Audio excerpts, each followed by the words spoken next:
concept come about for this EP? Because it is really unique, and I'm surprised that nobody's really done this before. One, thank you.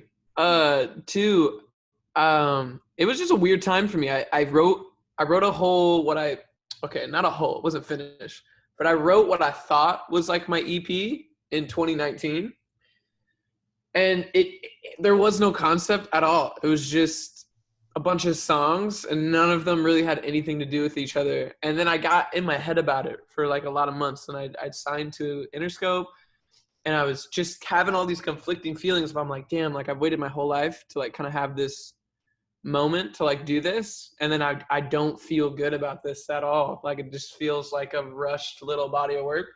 And then in about January, I like called my manager Shaq and everybody and was kind of like, what, I kind of want to like restart everything from scratch. So we had kind of like called this meeting together with like my A&R Aaron and Shaq and everyone, and we got in a room and they were just like, what do you want to do? And I was like, I really just want to like pull reins back and just like completely start from scratch. And then I was really scared of what everyone's reaction was going to be, but everyone was super supportive. And so then from there, I just started every day, every few days, like writing an idea or writing a song. And like, you know, we came back from tour in February and quarantine had just started. And I'm like wrapping up the CP and I'm like, oh wait, this song kind of goes with this. And then when I got into March, I was like, wait, oh, I have this song and that kind of ties into this. And I was getting so much stuff off my chest that I didn't realize I even had on my chest. And it was all slowly starting to come together.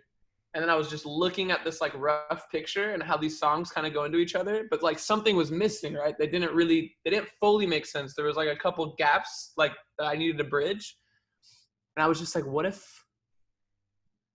it was, you know, like a cassette tape that this kid made for a girl, and then the blanks that I need to fill in will be like him talking to her on the cassette tape. And then my songs that are like high fidelity songs, those are like the songs that he ripped off of the radio. And then everything lo-fi is like his drunk ass, like trying to get her back kind of. And then I just tried it out as like a joke, and then it kind of worked. And I'm kind of excited about it. It did not kind of work. It worked. Yeah, thank you. How did the title come about? For the record, sorry to cut you off, I also think my manager Rashid was at my house, and he also might have helped with that idea. I don't want to leave him out of that. I had to remember that detail. For sure. And how did the album title come about? Is there an actual girl? I think it's a placeholder name that represents a lot of people, and then I'll just leave it at that, kind of. But Abby's not a real person, no. Okay. But like she's a lot of people, or maybe she's one person. I don't know. And who did you get to do her speaking parts on the record? Oh, my buddy Kat, I got her to do the speaking parts because she it was just a really funny story. She was like my neighbor in Philadelphia, and then we both separately moved to Los Angeles, and she's a voice actor as her day job. And then I realized she lived in Los Angeles like at the same point as I did this, and I was like, yo, can you just send me some voice memos on your phone? Like you don't need to go to the studio or like do anything. I just need you to like talk into your phone. And I didn't give her a script or anything at all. I was like, I just gave her like, it was like Curb Your Enthusiasm almost, where it was all improv. I was just like, hey, like here's the scene is set. You're a girlfriend, this douchebag broke your heart or something, and now he's trying to win you back. Like, what would you say if he gave you a cassette tape? And she just started talking. So was your part scripted? Oh, sorry. No, Was okay. your part scripted at all either?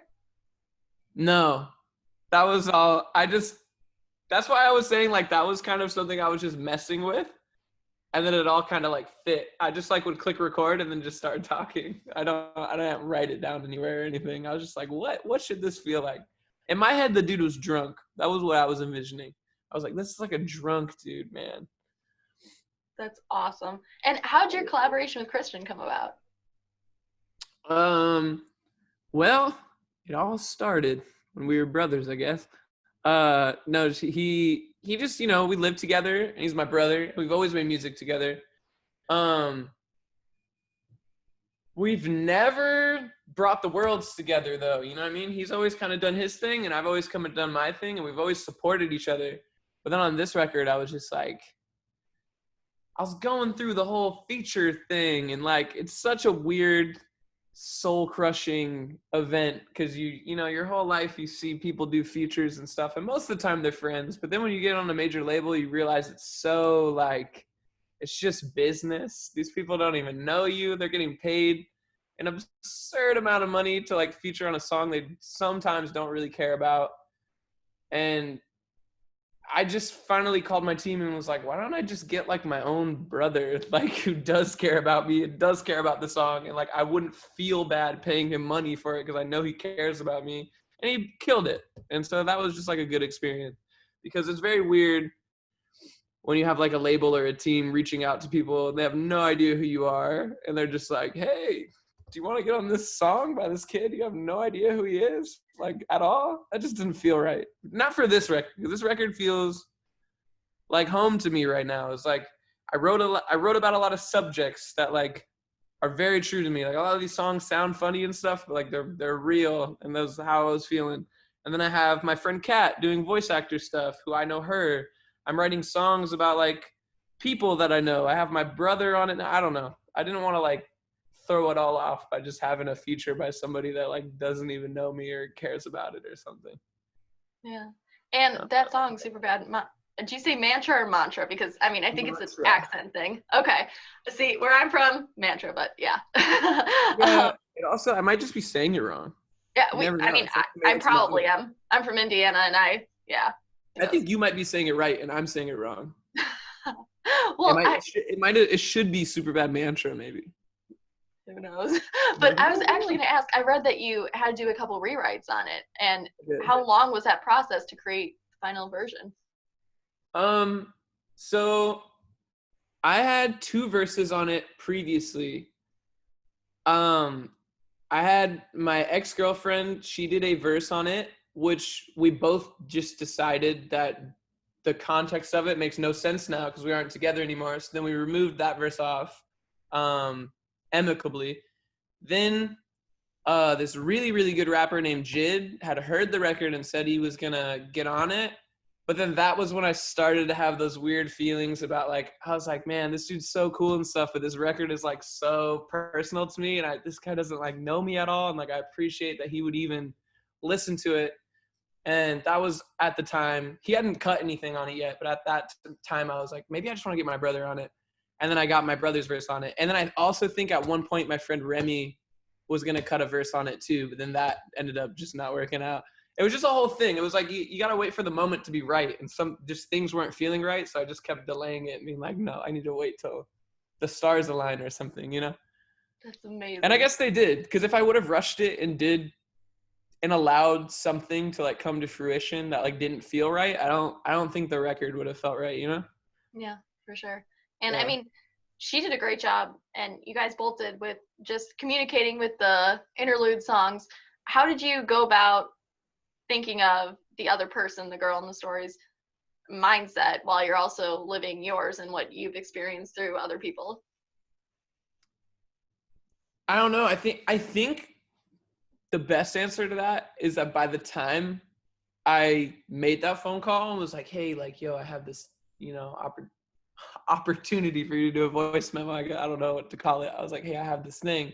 By the time I had gotten to that point, I was like at the finish line nearly, meaning like all the songs, maybe not, they weren't mixed and mastered, but they were like done and the lyrics were there and the story was there. So I feel like I had this like storyboard that was like 90% done. And so it was very easy for me to just, because I'm the person that was writing all those songs, I feel like I saw it like colors of like what needed to be in kind of.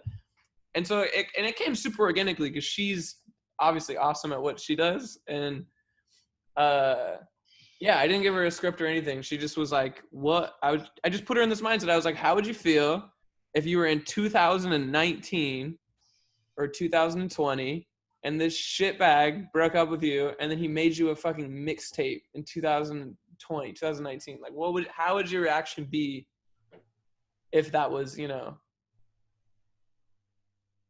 like, I don't even know. I don't know how to explain it. But she gave me a bunch of stuff. I think if you count it down, she only has like 55 seconds where she talks on the whole record, but she gave me like 5.5 minutes of stuff to like cut from. She had like a whole dialogue where she's talking about, like, you giving me mixtapes like this is 1990? Like, what is this shit?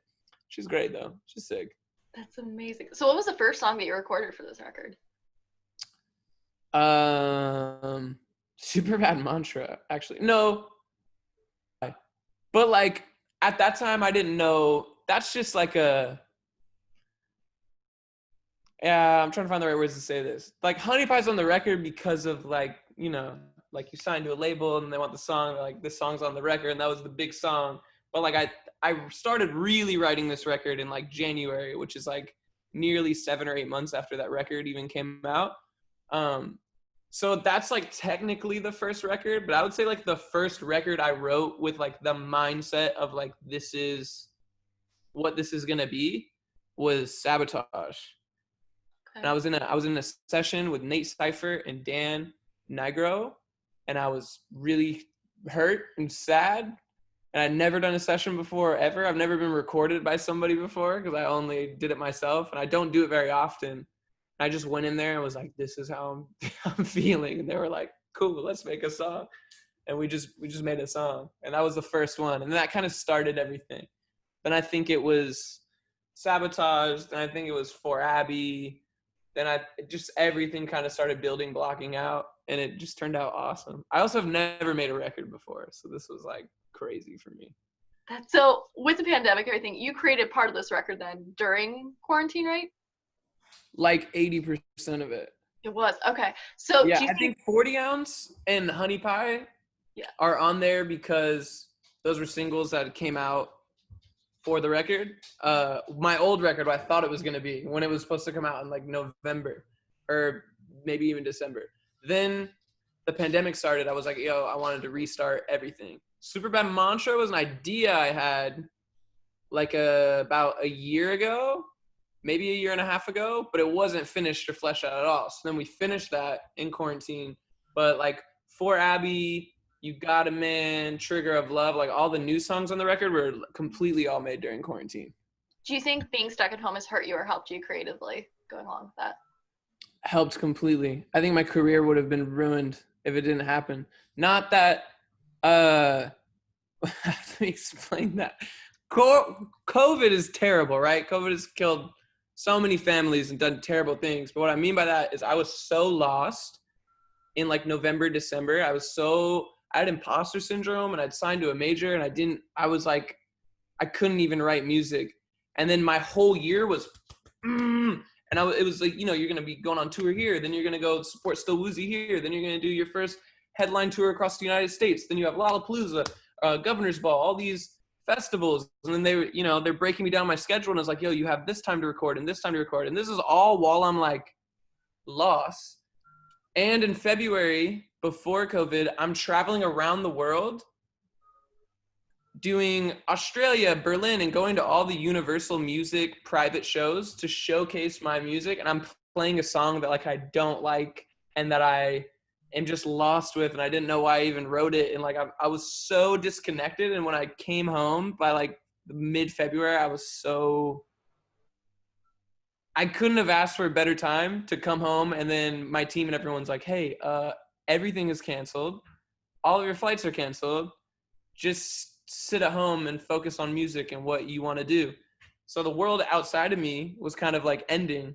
But then like me and my mental health and everything, I completely did a 180, like entirely. Like I had so much time to just deal with like demons and shit that I didn't even know that I had, but I wasn't properly dealing with them because I was moving so much and doing so many things. So I came home and I grieved over like a breakup, and I like figured out what I wanted to do with music, and I got a healthier diet. I started drinking more water. I started going to sleep on time, and like just everything kind of like, I feel like I needed that long pause and like a reset of like, whoa, like don't get sucked into all this, man. Like you really need to like figure out who you are still. You're still young, you still have time. And so I just needed it. And I don't think this record would have came out without it at all. For sure. Not even a single song on it. Truthfully, I was so freaking lost. You have no idea. That's amazing. That's amazing though how it all turned out perfectly. Yeah, thankfully, because I really thought my career was gonna be over. I thought as quick as it came up, I thought I was about to just waste my shot and like I was just so lost, and I had writer's block.